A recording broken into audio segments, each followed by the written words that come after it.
Probability find करने का formula है पॉइसन डिस्ट्रीब्यूशन से, e to the power minus lambda and lambda to the power x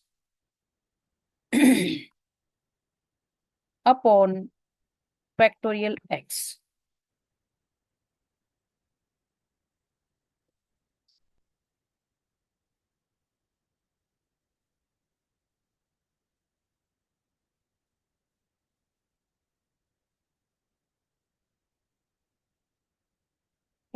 तो यहाँ पे जो भी क्वेश्चन में जो गिवन है पहले हम वो नोट कर लेते हैं। एग्जाम्पल 1, गिवन दैट, यहाँ पर स्मॉल लैम्डा क्या है, एवरेज रेट या फिर मीन, मैं नोट कर दूं, मीन रेट, और x is equal to 0 1 2 3 and up to so on, random variable की वैल्यू है। ठीक है, अब क्वेश्चन में ये क्या गिवन है हमें कि इन अ कैफे कस्टमर,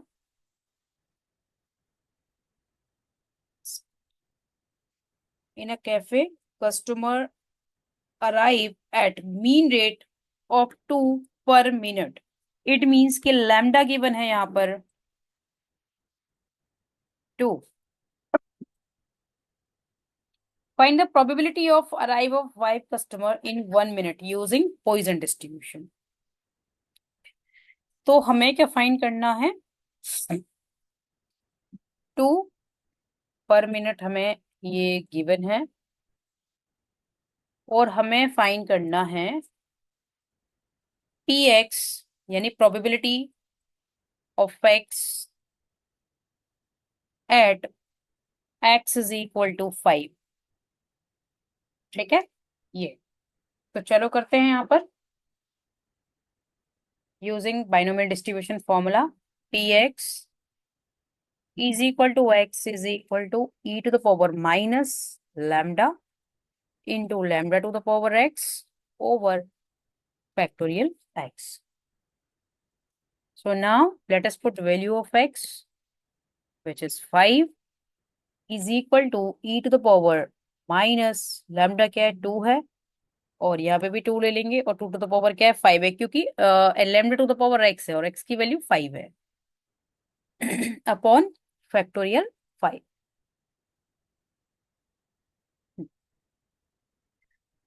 यहाँ तुम्हें कैलकुलेटर अलाउ होगा ऑब्वियसली इसमें, क्योंकि जब स्टैट्स या प्रोबेबिलिटी होगी तो वो कैलकुलेटर अलाउ करेंगे। ओके, तो 2 टू द पावर 5 ये होता है 32, ई टू द पावर -2 ये कैलकुलेटर को यूज करके हम फाइंड कर सकते हैं, और फैक्टोरियल 5 को 5 into 4 into 2, sorry into 3 into 2 into 1। Okay, तो इससे 4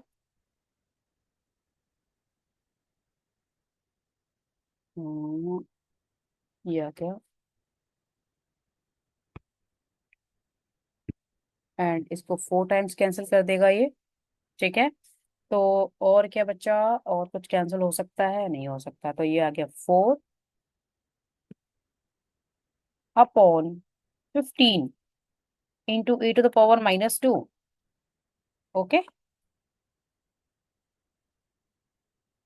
और इसको क्या लिख सकते हैं, 4/15, और नीचे ये ई स्क्वायर आ जाएगा। ठीक है, ई की वैल्यू क्या है, ई की वैल्यू है 2.718, तो इसका स्क्वायर कर लें। वैसे कैलकुलेटर से करोगे तो डायरेक्ट ही आ जाएगा। ठीक है, इसका स्क्वायर और कर लेते हैं, फिर 4 को डिवाइड कर देंगे तो 2.718 इंटू 2.718 7.38। और भी बाकी 2 प्लेसेस हैं, बट वो मैंडेटरी नहीं है, सिर्फ हमें 2 प्लेसेस तक जरूर लेना होता है। इनको लेना चाहो तो ले सकते हो, अदरवाइज मैंडेटरी नहीं है। ठीक है, अब हमें क्या करना है कि 15 इंटू 7.3875, तो ये आ गया 110.81। अब 4 को से डिवाइड करना, 4 डिवाइडेड बाय 110.81, तो ये आ गया 0.36। then we have 0, so this is meaningless, so write down as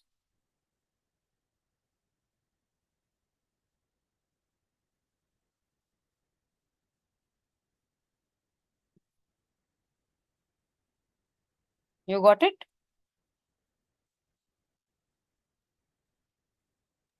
Yes, ma'am. yes। तो इस तरह से हम पॉइजन डिस्ट्रीब्यूशन को यूज कर लेंगे। ठीक है, इस तरह के क्वेश्चंस आएंगे कि मैक्सिमम तो उसमें मेंशन करके देंगे वो कि पॉइजन डिस्ट्रीब्यूशन के थ्रू या पॉइजन प्रोसेस के थ्रू इसको फाइंड करना है। ओके। रेयर केस में इस तरह से गिवन होगा कि वो एक पर्टिकुलर टाइम पीरियड में वो इवेंट की अकरेंस को शो करेंगे, तो हम समझ जाएंगे कि ये Poisson distribution. Okay. Yes, ma'am.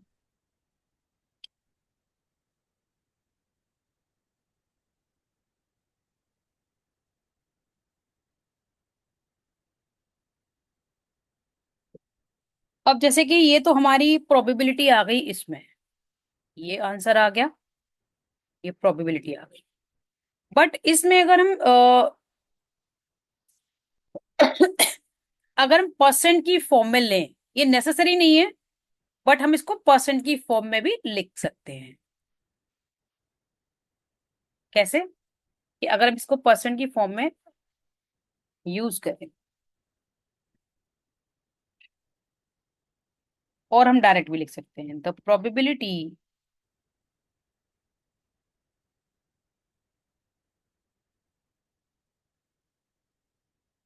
Of arrival of 5 customers, क्योंकि यही मेंशन है, इसी के लिए हम फाइंड करें 5 कस्टमर्स पर मिनट इज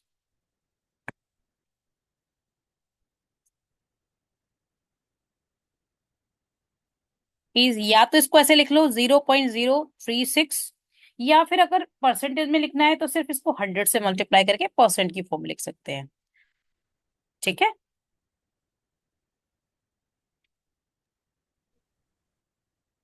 ओके। या तो इस फॉर्म में लिख दो, या फिर परसेंट में लिखना है तो जस्ट 100 से मल्टीप्लाई करके इस तरह से लिख सकते हैं। Got it. अब हम करेंगे नेक्स्ट, क्या है, नॉर्मल डिस्ट्रीब्यूशन।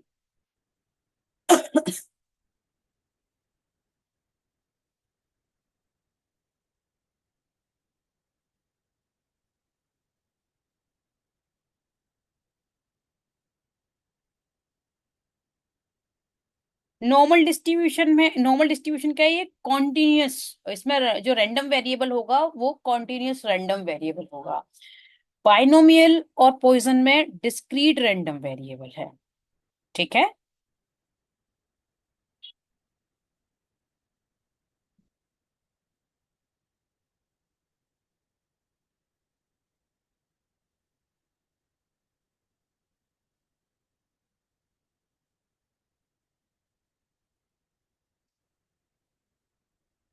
चलो नॉर्मल डिस्ट्रीब्यूशन करते हैं अब हम।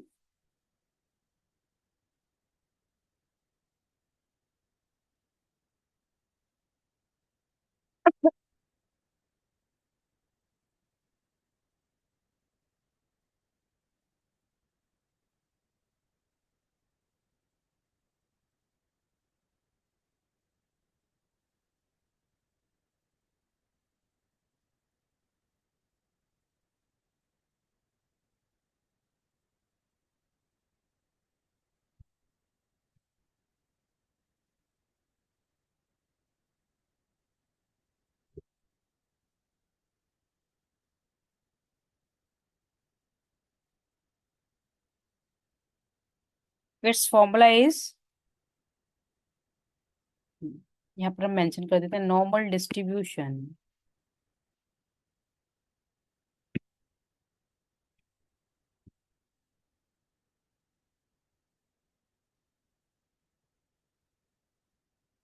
is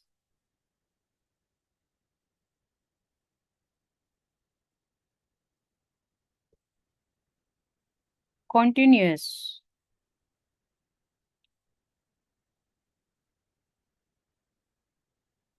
probability distribution.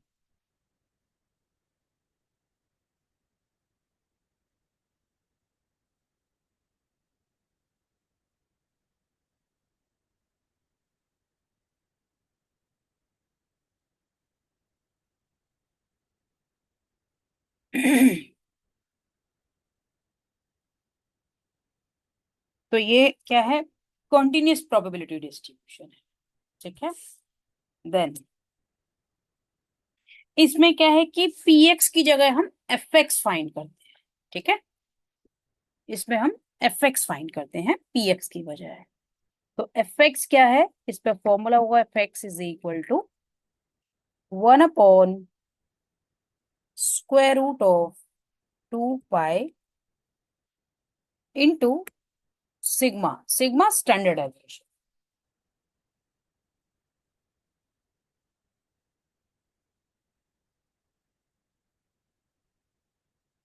Into e⁻ minus X minus mu square over 2 sigma square. कि ये इसका फॉर्मूला है। अब हम समझ लेते हैं कि इसमें सिग्मा क्या है, इसमें म्यू क्या है। एक्स तो रैंडम वेरिएबल है। ठीक है। तो बाकी के टर्म्स को समझ लेते हैं। Where mu is equal to mean, sigma is equal to standard deviation. ये सब क्वेश्चन में वो देंगे स्टैंडर्ड डेविएशन।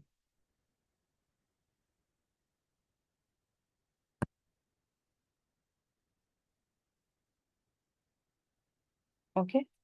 और एक्स को हम देंगे नॉर्मल रैंडम वेरिएबल।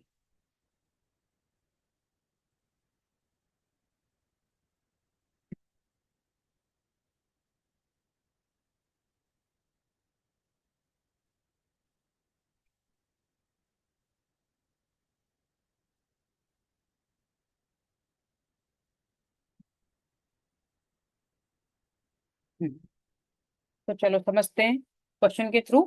ओके। मैं क्वेश्चन सेंड कर देती हूँ, उसके बाद हम देखते हैं फैक्ट्स को।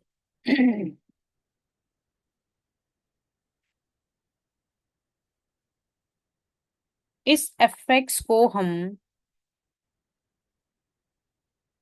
कहते हैं प्रोबेबिलिटी डेंसिटी फंक्शन भी कहते हैं इसको। ठीक है। इस इफेक्ट को प्रोबेबिलिटी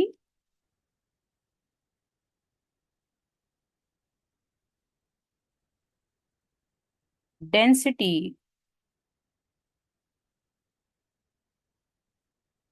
सिटी फंक्शन, इसको कहते हैं हम एफएक्स को। ठीक है। तो अब हमें इस क्वेश्चन में प्रोबेबिलिटी डेंसिटी फंक्शन ही फाइंड करना है by using normal distribution. Okay.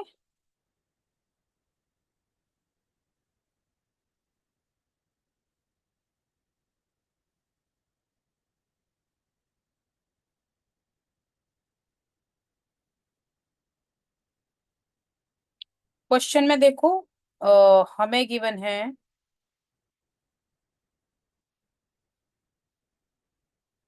Find the probability density function, यानी कि एफएक्स फाइंड करना है for the normal distribution where mean, mean मतलब mu is equal to 4, standard deviation is 2 and x is equal to 3। तो ये सारी values हमें given है और हमें ये probability density function FX find करना है। ओके। ये हमें फाइंड करना है। तो चलो जो भी गिवन है उसको मेंशन करके अब हम फाइंड करते हैं। इसको शॉर्ट में हम पीडीएफ भी कहते हैं। वो कभी क्वेश्चन में PDF find PDF of normal distribution इस तरह से भी वो दे सकते हैं शॉर्ट में। ठीक है। तो पीडीएफ का मतलब यही है प्रोबेबिलिटी डेंसिटी फंक्शन, मतलब कि ये एफएक्स। क्लियर। तो चलो करते हैं इस क्वेश्चन को।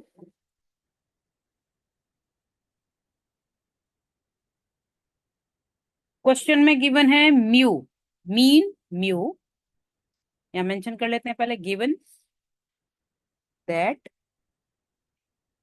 Mean mu is equal to 4, standard aviation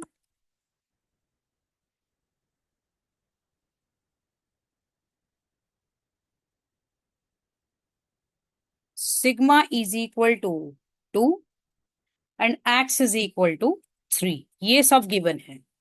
ठीक है, तो हम यहाँ शॉर्ट में लिख लेंगे वही probability density function PDF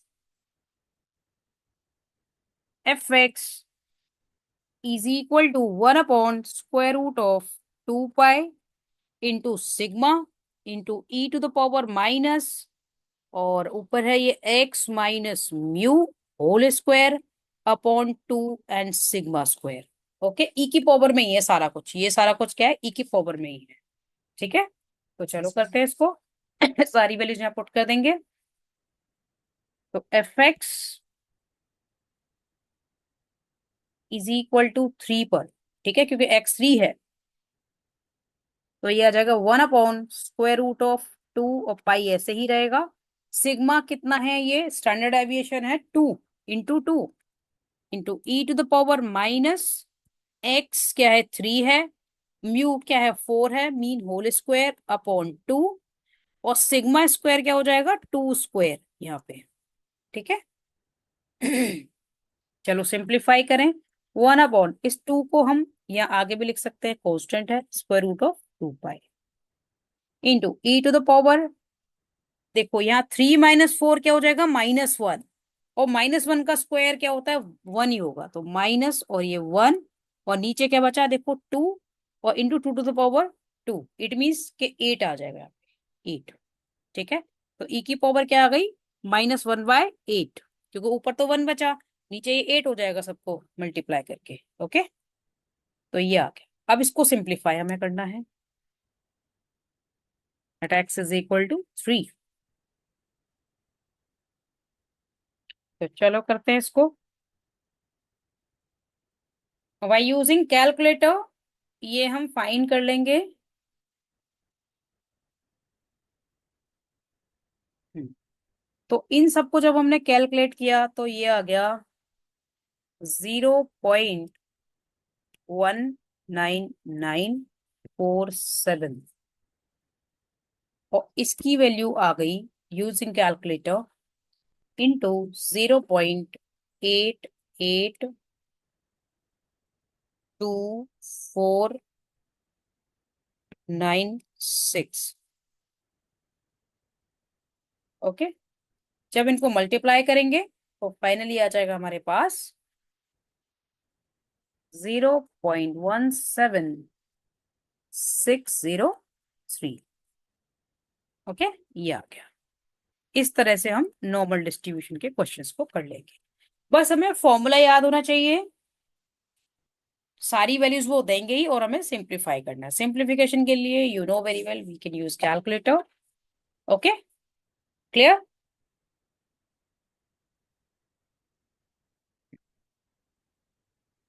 next बचा है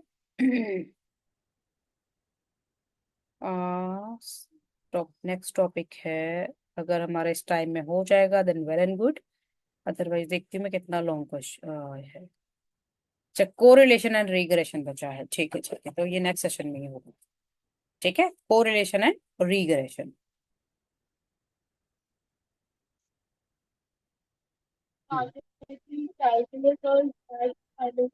ये टाइम बहुत, सॉरी, टाइम की वो आवाज बहुत कम आ रही है, मुझे कुछ समझ नहीं आ रहा, या तो टाइप करके बता दो या फिर कॉल पे भी डिस्कस कर सकते हो। मैम अभी आ रही है। एक मिनट, मुझे टाइप करके बताओ कि आवाज बहुत कम है।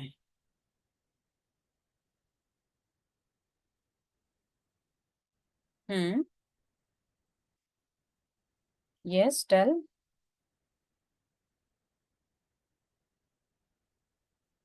ये जो सारे टॉपिक्स है ना जो हम कर चुके हैं, उनकी मैं प्रैक्टिस शीट्स भी दूंगी तुम्हें प्रैक्टिस के लिए। ओके, सिमिलर क्वेश्चन के मैं प्रैक्टिस शीट्स भी दूंगी, जैसे कि बायनोमियल डिस्ट्रीब्यूशन की हो गई। अच्छा, तो कल तुम कैलकुलस करोगे, ठीक है।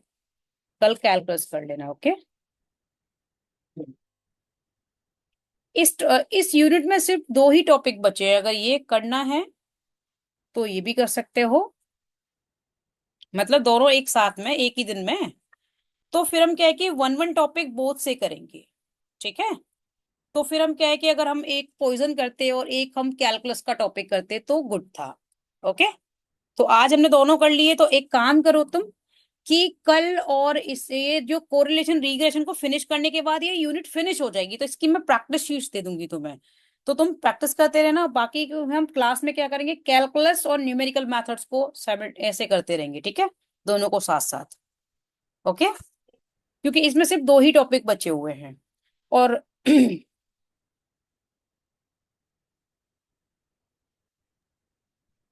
ओके, तो कल इसको फिनिश करके मैम कोरिलेशन कौन से? रिग्रेशन को, उसके बाद हम डेली जो भी हम क्लास करेंगे तो दोनों को टुगेदर लेके करेंगे, कैलकुलस को और न्यूमेरिकल मेथड्स को दोनों को साथ में लेके। देखो, कल ये इसमें है ये जो हमारा प्रोबेबिलिटी एंड स्टैटिस्टिक्स है ना, इसमें कोरिलेशन एंड रीग्रेशन एनालिसिस बचा हुआ है, ठीक है, ये वाले टॉपिक्स। तो कम से कम हमारा प्रोबेबिलिटी एंड स्टैटिस्टिक्स हम लाइक हो जाएगा तब तक, कोरिलेशन एंड रीग्रेशन एनालिसिस करके, ओके। उसके बाद हम कैलकुलस, क्योंकि स्लोली स्लोली करेंगे उसमें फास्ट नहीं जा सकते, उसमें सबसे ज्यादा टाइम लगने वाला है। और साथ में उसके साथ थोड़ा थोड़ा सा हम न्यूमेरिकल मेथड्स करते रहेंगे, ठीक है, ओके। ओके।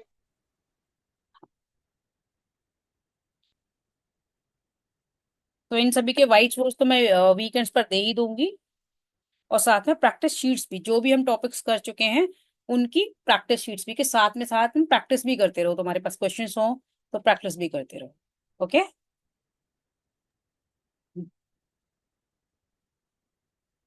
क्योंकि हम कोशिश करेंगे ये कि एटलीस्ट अभी हमारे पास हैं, हम रेगुलर करेंगे तो 15 डेज है कंप्लीटली, ठीक है। तो एटलीस्ट हमारे दो पार्ट और कंप्लीट हो जाए, और हो सकता है कि हम डिफरेंशियल इक्वेशन भी कर लें, तो इस मंथ में ही कंप्लीट कर लें। कोशिश तो ये करेंगे कि हम इसी मंथ में कर लें।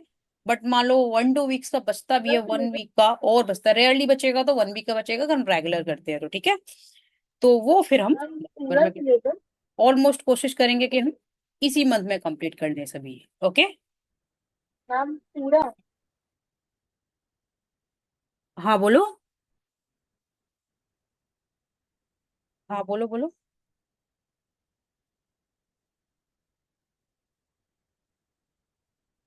नो नो, पूरा सिलेबस नहीं, जो नेक्स्ट हमारा रेयर है, सभी को इतना फास्ट नहीं भगाना है, क्योंकि क्योंकि हमारा पहला वाला सेक्शन हो गया लीनियर अलजेब्रा का, प्रोबेबिलिटी इन स्टैट्स का होने वाला है, ठीक है। तो हमारे तीन और बचेंगे सेक्शन, कैलकुलस, डिफरेंशियल इक्वेशन और न्यूमेरिकल मेथड्स का, ठीक है। तो हम कम से कम कैलकुलस और न्यूमेरिकल मेथड्स को हम कंप्लीट करें।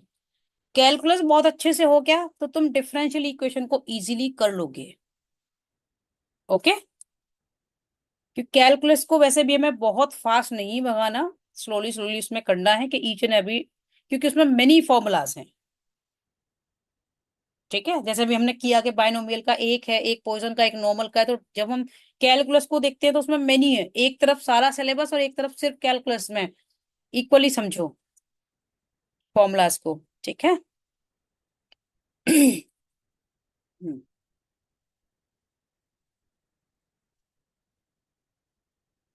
बट साथ के साथ प्रैक्टिस जरूरी है, तो मैं शीट्स दूंगी तुम्हें, तो वो साथ के साथ करते रहो, ओके।